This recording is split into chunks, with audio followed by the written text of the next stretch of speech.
morning students. Today I will discuss about the deflection check in the slab design. Now in the continuation of my previous video, for this problem the given data are the room of dimension 4 meter into 5 meter, that is Lx equal to 4 meter and Ly equal to 5 meter.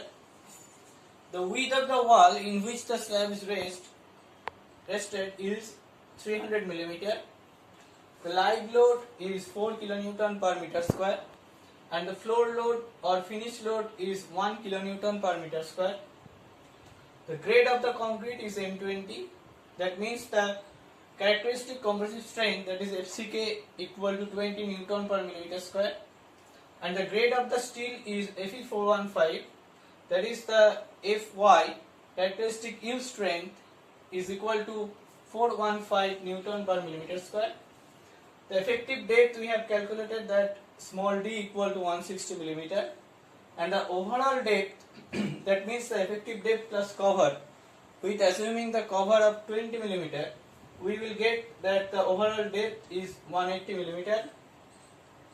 The effective LX, that means the effective shoulder span is 4.16 meter, which we have already calculated in our previous video, and the Ly effective as well as 5.16 meter, and the factor load is 14.25 kilonewton, which I have already explained in my previous video.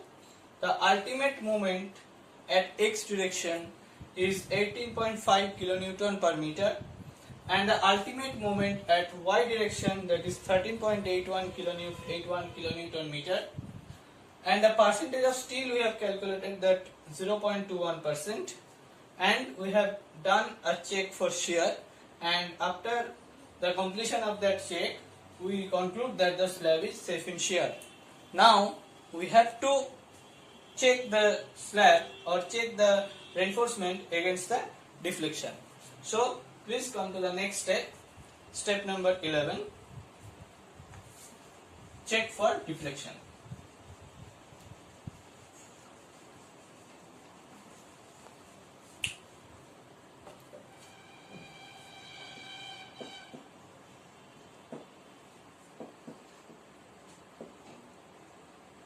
Sorry, it is a step number 12. 11 we have done in our previous video.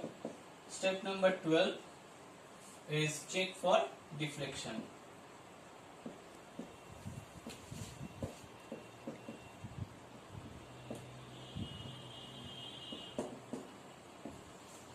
Now in this deflection check you have to go through the IS 456 in page number 37. So from IS 456 2000, from page number 37, you will get that the percentage of steel PT, which we have already calculated, that is 0.21%. Now we will get an equation at this after below the figure 4, that is Fs equals to 0.58 into Fy into AST required by AST provided, that is AST required by AST provided. So this is the equation which we have to use for this purpose. Now put the value, that is 0.58 into Fy, which is known to us, that is 415 in the unit Newton per millimeter square. So we have to put the value of the AST in millimeter square. Now the AST required, which we have calculated, that 332 millimeter square, and after the design of reinforcement completed, we get that the AST provided, the value of AST provided is 348 millimeter square. So this is the equation by which we can get the value of Fs. Now, if we calculate it by calculator, you will get the value of Fs is 240 Newton per millimeter square. As it is the value of stress, so the unit is Newton per millimeter square. Now, you have to calculate some modification factors, because there are three figures actually by which we get the value of the modification factors. Now, first of all, you have to calculate the modification factor. So, please write down. The modification factor for tensile reinforcement.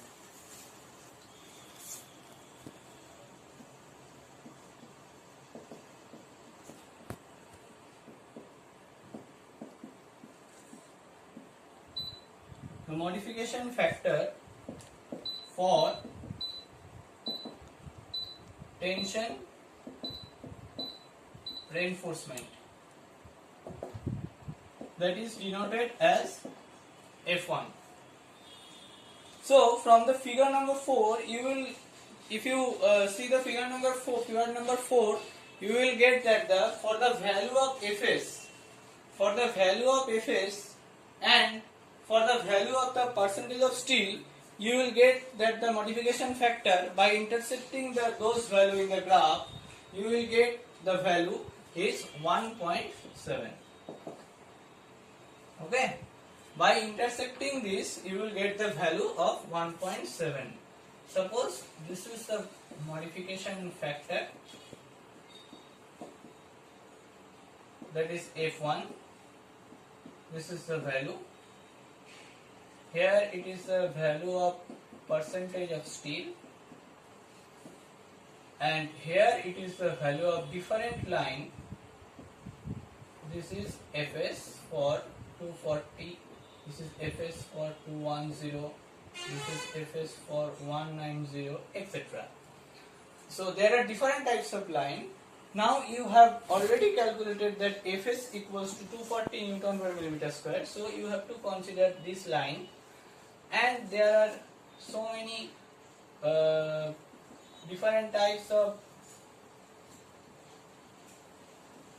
scale in the percentage of steel.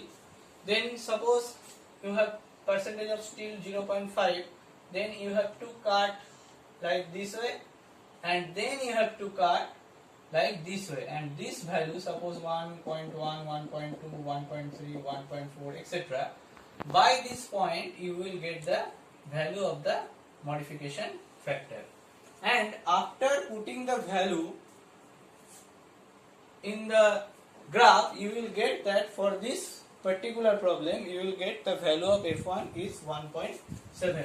So you have to mention in this portion that for Fs equals to 240 Newton per millimeter square, and PT, that means percentage of steel, is 0.21%. Okay, so by this method we will get the value of F1. Now you have to calculate the modification factor for compression reinforcement. So please write down the modification factor. The modification factor for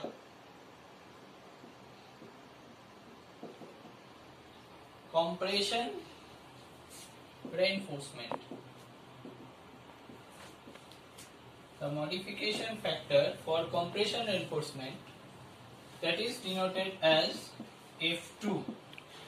Now here is also another graph, that means another figure by which you will get the value of the modification factor. So you have to mention it. Now this is from figure number 4, and this is from figure number 5. If we see the figure number 5, here in the x-axis and in the y-axis, that's starting at from 0. So the origin is 0, and for that origin there is the modification factor, the value of is 1. So for in this case, as it is a slab design, we all know that slab is not a compression member or not a compressive member. Column is the compression member. So for this case there is no compression reinforcement. So the value of F2 should be 1. So you have to mention that as there is no compression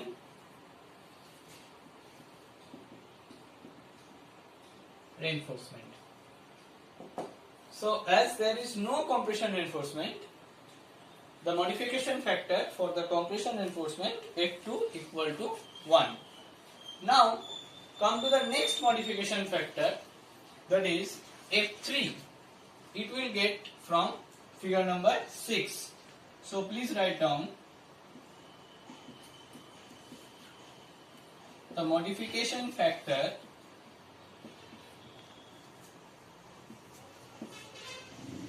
for flange section. Here if we see the figure number 6, it is totally applicable to the flange section.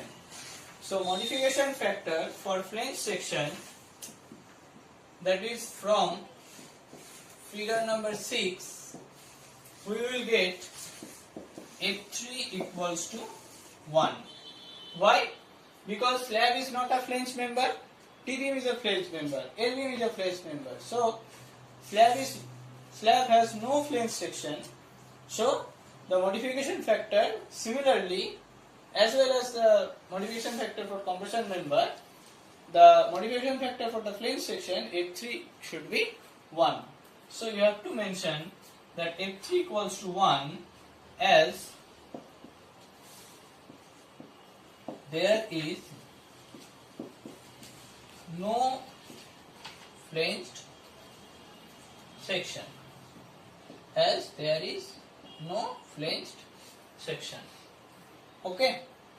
So here are 3 modification factors we have got, that the F1 equals to 1.7, F2 equals to 1 and F3 equals to 1. Now we have to calculate that the L by D maximum permissible. So we have to calculate, please write down the next thing, that is L by D maximum permissible in this step. That is L by D, in the suffix you can write that maximum permissible. What is the meaning of L by D maximum permissible? L means length, D means depth. So L by D is the ratio by which the deflection, we can measure the deflection by this ratio. So this deflection maximum permissible means the maximum deflection which the structure can carry. This is L by D maximum permissible. That is equals to basic L by D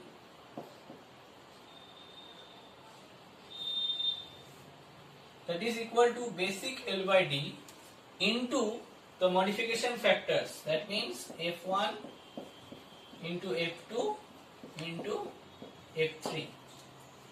Now the value of this is the equation, okay, this is the equation of maximum permissible deflections. Now the value of F1, F2 and F3 which we have already calculated, but we don't know about the basic L by D. So if we see IS 456-2000, we will get the value that the basic L by D for the slab is 20. Okay, as it is a simply supported member. If it is a cantilever, then the value will be 7. If it is continuous, then the value will be 26. Now, for this case, basic L by D equals to 20, and the value of F1 which we have already calculated, that is 1.7 from figure number 4 in the page number 37, and the F2 and F3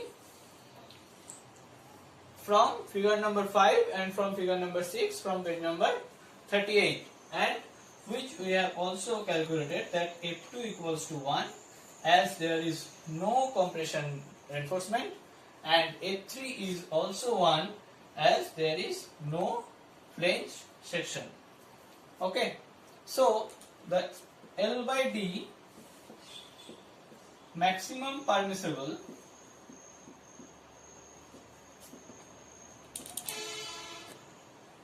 is 20 into 1.7 into 1 into 1, or L by D maximum permissible equals to 20 into 1.7, that means 34. So L by D maximum permissible which we have calculated, that is 34. So this is a theoretical value by which we can get the maximum permissible deflection in the slab structure by this particular problem. Now we have to calculate the actual condition in the site, that means L by D provided. This is the actual condition in the site, that is L by D provided. That means it is the actual deflection occurs in the structure. Now L means I have always I am also done that the L means Lx, that means the shorter span of the slab, because it is always the effective span of the slab. So L means Lx, that means 4 meter. 4 meter means 4000 millimeter, and D means 160 millimeter, which we have already calculated that the small d is the effective depth, that is 160 millimeter. Now if we calculate this 4000 by 160, you will get, I again repeat the value, if we calculate that 4000 by 160, then you will get the value of 25. So the maximum permissible value is 34 and the actually provided in the site condition is 25. So the structure is safe in deflection because the maximum permissible is always greater than the actually provided. So you have to conclude by in this way that, write down please,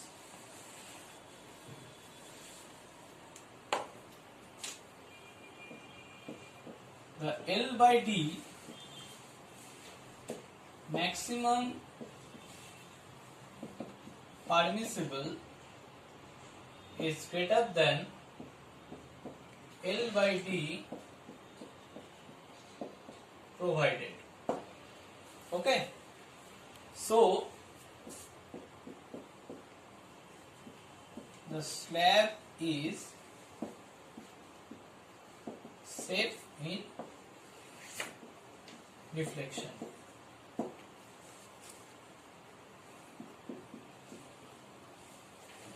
Hence, okay. So you have to conclude this statement after finishing the calculation in this portion. So these are all 12 steps by which we can design a slab.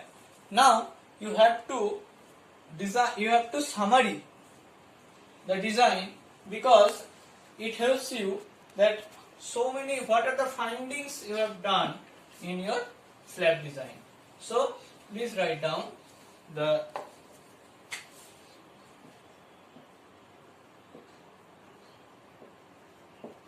summary of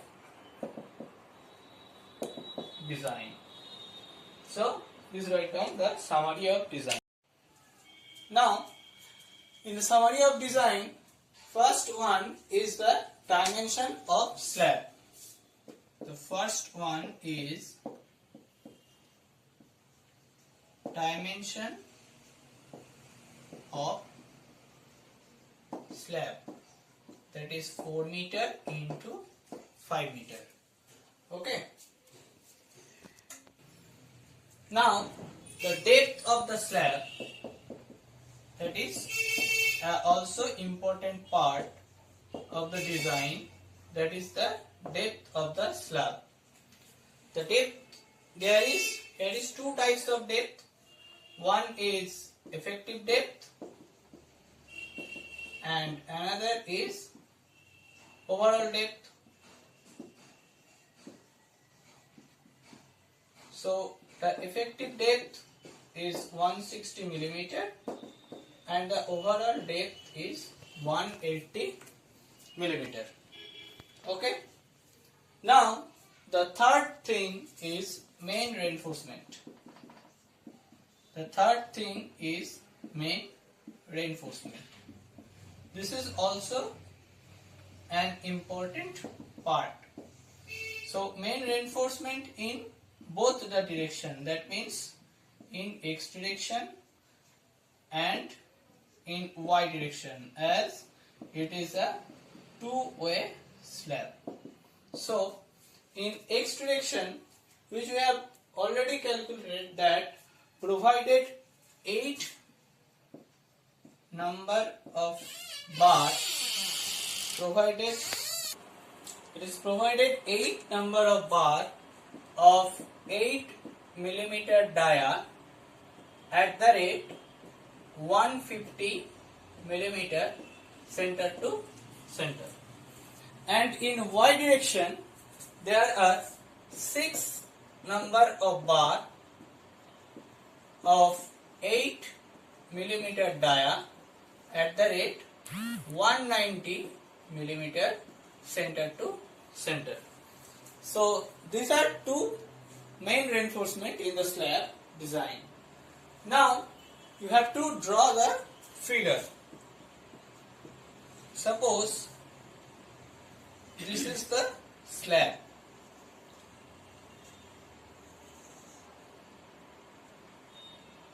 Suppose this is 4 meter and this is 5 meter. That means this is Lx and it is Ly. So in X direction there are 8 number of bars. So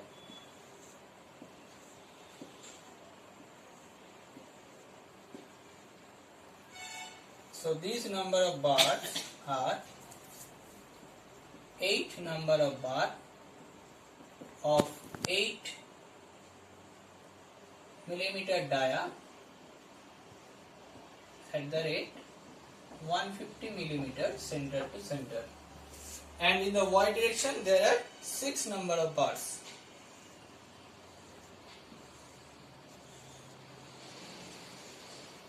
So these are 6 number of bars of 8 millimeter dia at the rate 190 millimeter center to center. Okay, so this is the actually detailing of the RC slab. As it is a two-way slab, so there are 2 directional reinforcement occurs. Okay. Now this is all about the slab design. So I have already mentioned that there are 2 types of slab. First one is two-way slab and second one is one-way slab in conventional method. So here we learned about that how a two-way slab can be designed. Now in the next video we will discuss about the design of one-way slab, and by which we can we do some problem or some problem by which we can solve that the how one way slab can be designed. Okay, thank you.